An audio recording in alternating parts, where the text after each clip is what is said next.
यवतमाळच्या कोल्हापूर तालुक्यातील वारा येथे अवैध रेती तस्करी वाहतूक विक्रीवर आळा घालण्यासाठी महसूल विभागाने धडक मोहीम हाती घेतली आहे।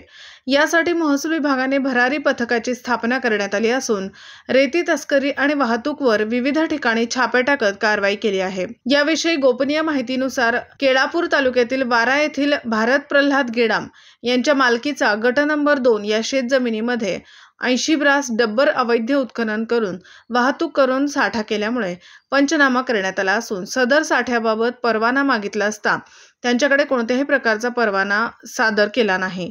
त्यामुळे अक्षय कुमार भारत गेडाम यांच्यावर सदरचा पंचनामा, जप्तीनामा व सुपूर्दनामा करून 80 ब्रास डब्बर साठा जप्त करून कायदेशीर कारवाई केली असल्याचे तहसील विभागाचे मंडळ अधिकारी चालबर्डी CP भोयर व तलाठी BM जीवतोडे व कर्मचारी यांनी सांगितले आहे। प्रतिनिधी रामेश्वर पुदरवार, पाटणवोरी, यवतमाळ।